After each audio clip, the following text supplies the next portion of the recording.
Hello আমার ভালোবাসার বন্ধুরা, সবাইকে গুড ইভিনিং। গুড ইভিনিং বলার কারণটা হচ্ছে ভিডিওটা আমি বিকেলে বানিয়েছি।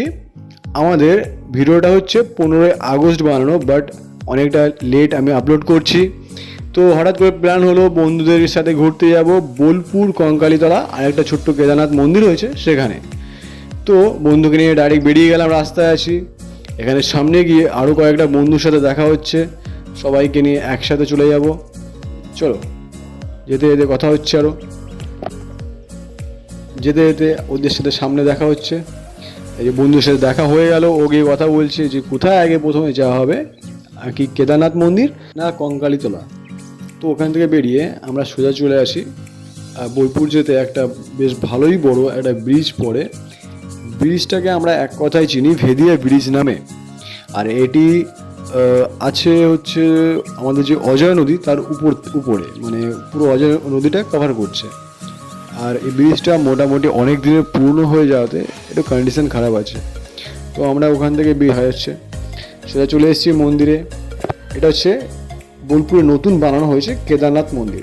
এখানে সবাই জুতোগুলো খুলে এবার ভিতরে এন্টার করলাম। একদম নতুন বানানো কেদারনাথ মন্দির। সামনে নন্দী মহারাজ বসে আছে, এই পাশে একটা কৃষ্ণ মন্দির আছে, এইদিকে বজরংবলী মন্দির আছে। একদম নতুন মন্দিরটা বানানো হয়েছে, খুব সুন্দর করেছে। তো এইদিকে কৃষ্ণ মন্দির, একটু সেখান থেকে ঘুরে আসলাম সামনেটা থেকে। আর মন্দিরের ভেতরে পুরোপুরি বড় বড় অক্ষরে লেখা ছিল সেলফি তোলা যাবে না, বাট আমি ক্যামেরা ভিডিও অন করে ডাইরেক্ট ঢুকে যাই, কিন্তু যখনই দেখি সঙ্গে সঙ্গে আমি ক্যামেরাটা অফ করে দিই। ওখান থেকে ডাইরেক্ট চলে আসলাম মা কঙ্কালী মায়ের কাছে, আমাদের কঙ্কালীতলা। সেখানে আসার সময় বৃষ্টি হচ্ছিল, তো সেই কারণে চারিদিক ভিজে আছে, আমরাও ভিজে গেছি। তো ওখানে বৃষ্টিটা হওয়ার পরে এত সুন্দর লাগছিল মায়ের মন্দিরটা, তো চারিদিক একটা আলাদাই একটা মানে বলতে পারো পরিবেশটা খুবই সুন্দর হয়ে গেছিলো আর বৃষ্টিটা হওয়ার জন্য।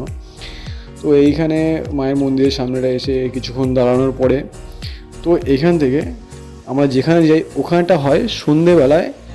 অনেকে যেন বেনারসে যেরকম আরতি হয় সেরকম আরতি হওয়ার জায়গা আছে, এখানে করেছে নতুন ঘাটটা। এ পাশে হচ্ছে কোপাই নদী।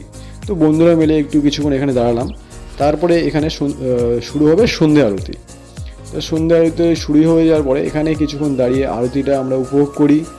তো তারপরেই আমাদের বাড়ি যাওয়ার সময় হয়ে যায়, কারণ অনেকটা পর আমাদের যেতে হবে। আর অনেকগুলো ছেলে আছে একসাথে, অনেকের বাড়িতে অনেক রকম কাজ আছে। বাড়ি থেকে ফোন করছিল, কারণ আমাদের প্ল্যানটা হট করে হয়েছিল। তো সেই কারণে কোনো আগে থেকে কিছু বলা ছিল না বাড়িতে।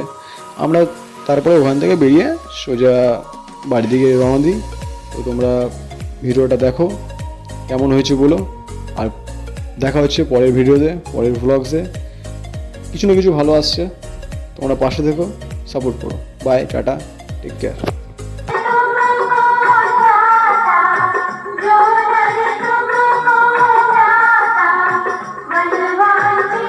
I